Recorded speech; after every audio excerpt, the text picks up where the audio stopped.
सत साहिब भाइयों और बहनों, यदि परमात्मा का कसक के साथ नाम जपा जाए तो विशेष तथा शीघ्र लाभ होता है।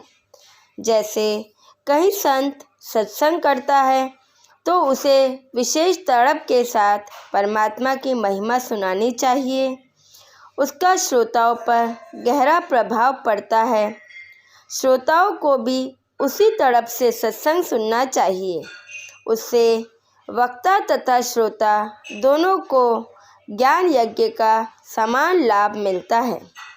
इसी से जुड़ी एक कथा आज हम सुनेंगे, जिसमें एक हाथी और एक मगरमच्छ है, जिसे अपने तपस्वी होने का तथा अपनी सिद्धि शक्ति पर बहुत गर्व था। हाहा हूहू नाम के दो तपस्वी थे। उनको अपनी भक्ति का गर्व था। एक दूसरे से अधिक सिद्धि शक्ति वाला कहते थे।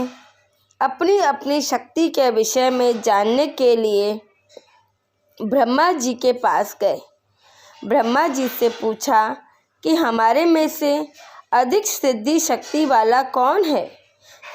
ब्रह्मा जी ने कहा कि आप श्री विष्णु जी के पास जाओ, वे बता सकते हैं। ब्रह्मा जी को डर था कि एक को कम शक्ति वाला बताया तो दूसरा नाराज होकर श्राप न दे दे। हाहा हूहू ने श्री विष्णु जी के पास जाकर यही जानना चाहा तो उत्तर मिला कि आप शिव जी के पास जाएं। वे तपस्वी हैं, ठीक ठीक बता सकते हैं। शिव जी ने उन दोनों को पृथ्वी पर मतंग ऋषि के पास जाकर अपना समाधान कराने की राय दी। मतंग ऋषि वर्षों से तपस्या कर रहे थे। अवधूत बनकर रहते थे। अवधूत उसे कहते थे जिसके शरीर के ऊपर एक कटी वस्त्र अर्थात लंगोट के अतिरिक्त कुछ ना पहन रखा हो। मतंग ऋषि शरीर से बहुत मोटे यानी डील डोल थे। जब हाहा हूहू मतंग ऋषि के आश्रम के निकट गए तो उनके मोटे शरीर को देखकर हाहा ने विचार किया कि ऋषि तो हाथी जैसा है। हूहू ने विचार किया कि ऋषि तो मगरमच्छ जैसा है। मतंग ऋषि के निकट जाकर प्रणाम करके अपना उद्देश्य बताया कि कृपा आप बताएं कि हम दोनों में से किसकी आध्यात्मिक शक्ति अधिक है। ऋषि ने कहा कि आपके मन में जो विचार आया है, आप उसी की योनि धारण करें और अपना फैसला स्वयं कर लें। उसी समय उन दोनों का शरीर छूट गया, यानी मृत्यु हो गई।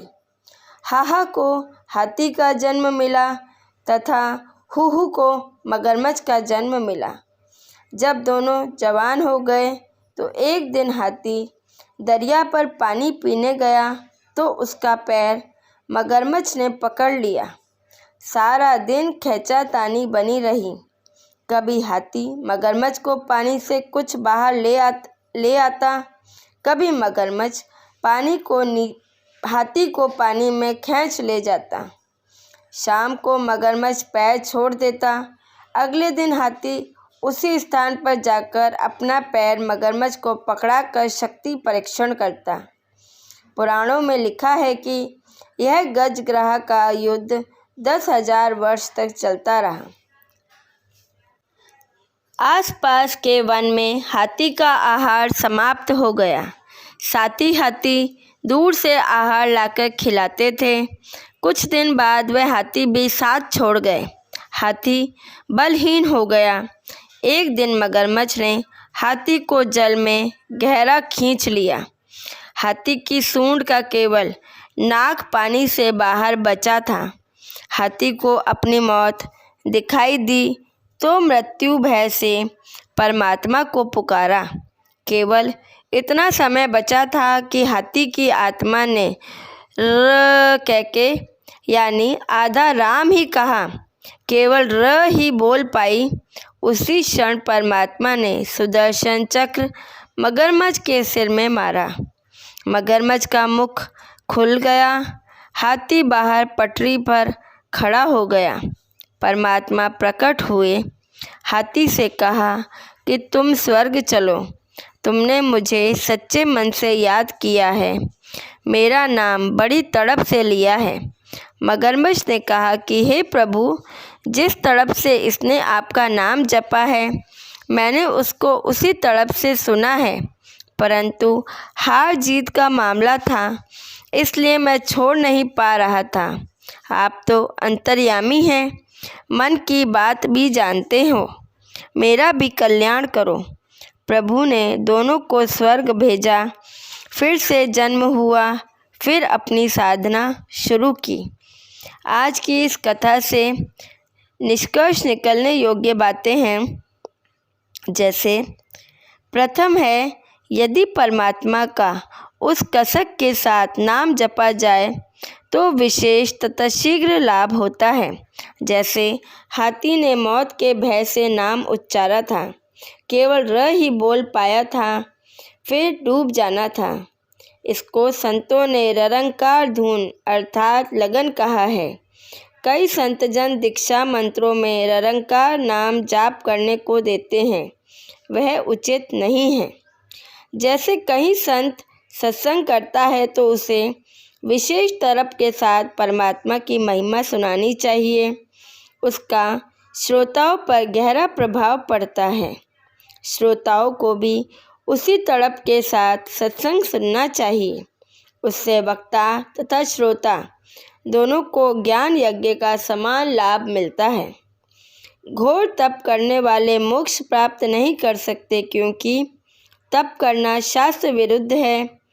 गीता में कहा है कि जो साधक शास्त्र विधि को त्याग कर मनमाने घोर तप को तपते हैं, वह राक्षस स्वभाव के हैं। उपरोक्त कथा से भी तपस्वियों का चरित्र स्पष्ट है कि हाहा हूहू के मन में क्या बकवास आई। अपनी अध्यात्म शक्ति की जांच कराने चले। मतंग ऋषि के डील डोल अर्थात अत्यंत मोटे शरीर को देखकर दोष निकालने लगे। भगवान की रचना का मजाक करना परमात्मा का मजाक है।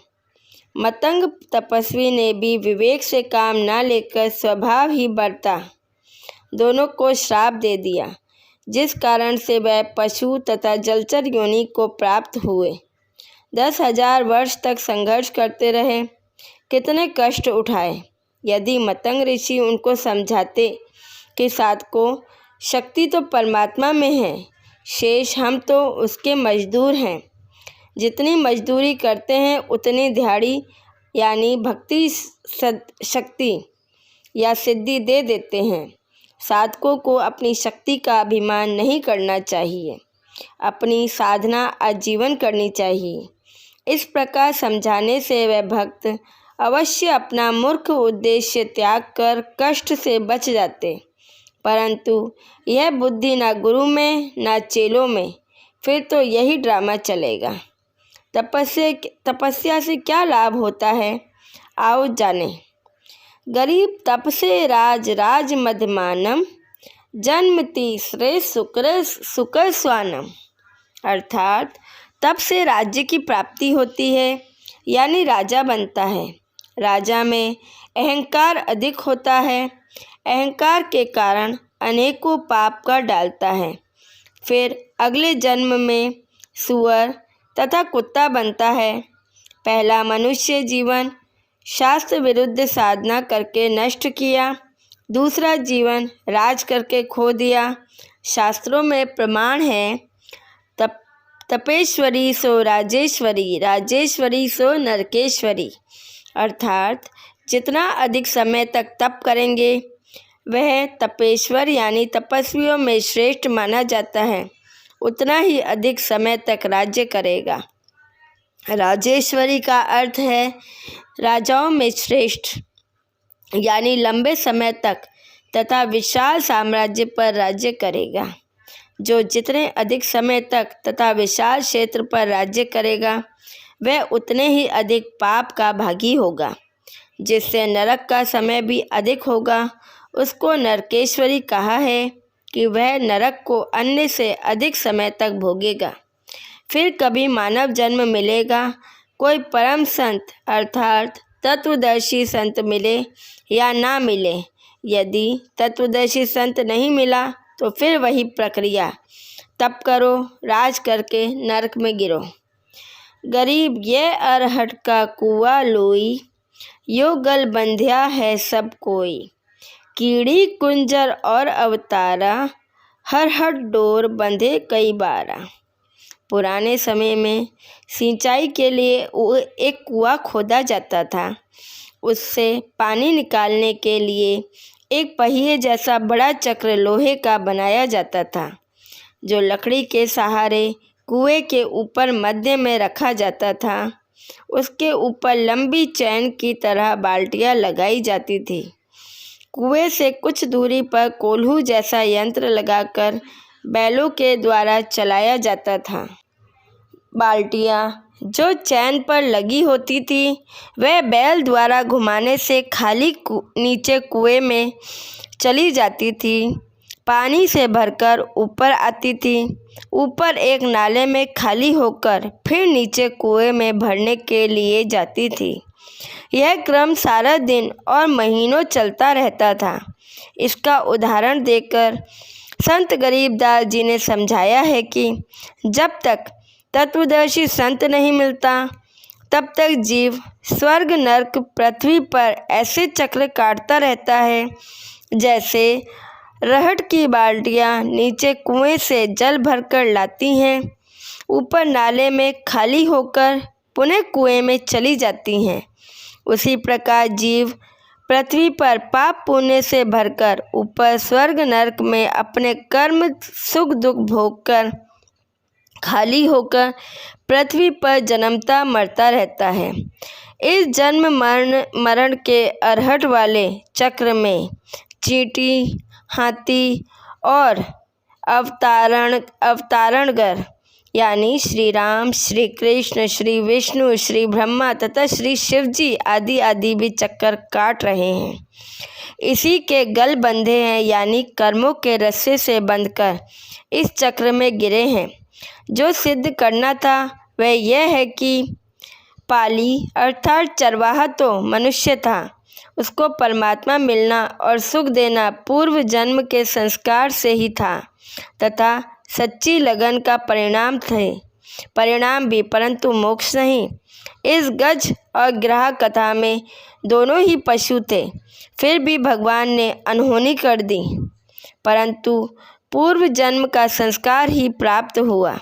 संत गरीबदास जी ने समझाना चाहा है कि जो गुरु बनकर जनता को भ्रमित करते हैं, वे पूर्व जन्म के पुण्य कर्मी प्राणी हैं और वर्तमान में जीवन व्यर्थ कर रहे हैं। उनसे तो सामान्य व्यक्ति जो पूर्व जन्म का पुण्य कर्मी है और वर्तमान में विशेष पाप नहीं कर रहा है, तो यदि उस पर कोई आपत्ति आती है तो परमात्मा उसके बचे हुए पुण्यों के आधार से चमत्कार कर देता है। परंतु नकली गुरु पद पर विराजमान व्यक्ति अपने पुण्यों तथा भक्ति शक्ति को आशीर्वाद और श्राप देकर नष्ट कर देता है। इस कारण से पंडित गए नरक में, भक्ति से खाली हाथ, भाग्य से मिले जीव को परम संत का साथ। बिन सतगुरु पावे नहीं, खालक खोच विचार।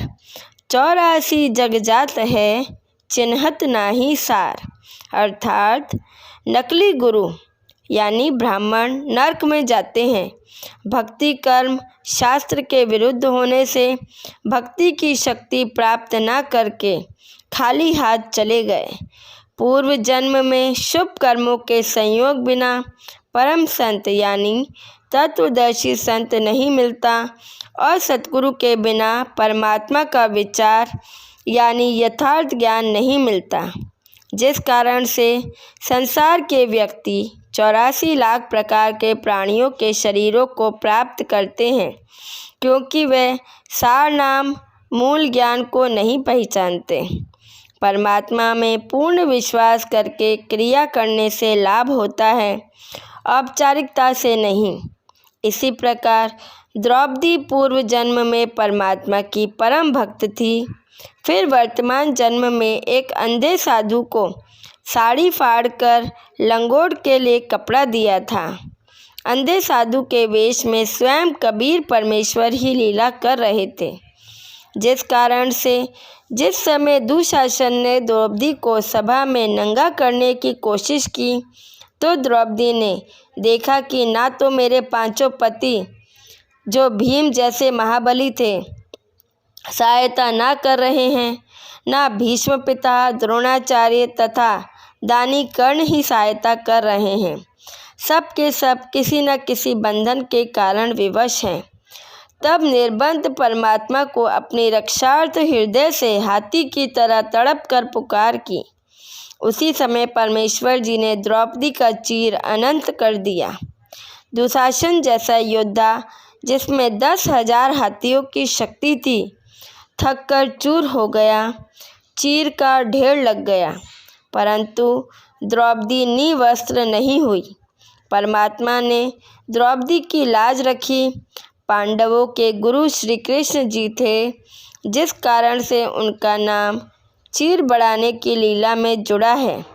इसलिए वाणी में कहा है कि निज नाम की महिमा सुनो, जो किसी जन्म में प्राप्त हुआ था।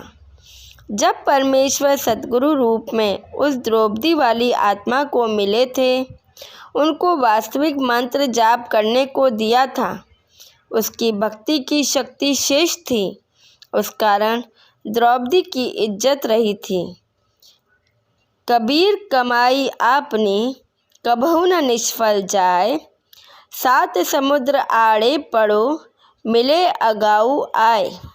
अर्थात कबीर परमेश्वर जी ने कहा है कि अपनी भक्ति की कमाई कभी व्यर्थ नहीं जाती। चाहे कितनी बाधाएं आ जाएं, वह अवश्य मिलती है। इसी के आधार से द्रौपदी का चीर बड़ा महिमा हुई। इसलिए कहा है कि निज नाम अर्थात यथार्थ भक्ति मंत्र की महिमा सुन और उस पर अमल करो। एक वैश्या गणिका थी। उसको जीवन में पहली बार सत्संग सुनने का अवसर मिला। उस दिन अपने कर्म से ग्लानि हो गई और सद्गुरु से दीक्षा लेकर सच्ची लगन से भक्ति करके विमान में बैठकर स्वर्ग लोक में गई। सच्चा नाम जिस भी देव का है, वह खेवट अर्थात मल्हा का कार्य करता है। जैसे नौका चलाने वाला मल्हा व्यक्तियों को दरिया से पार कर देता है, ऐसे वास्तविक नाम भवसागर से भक्तों को पार कर देता है।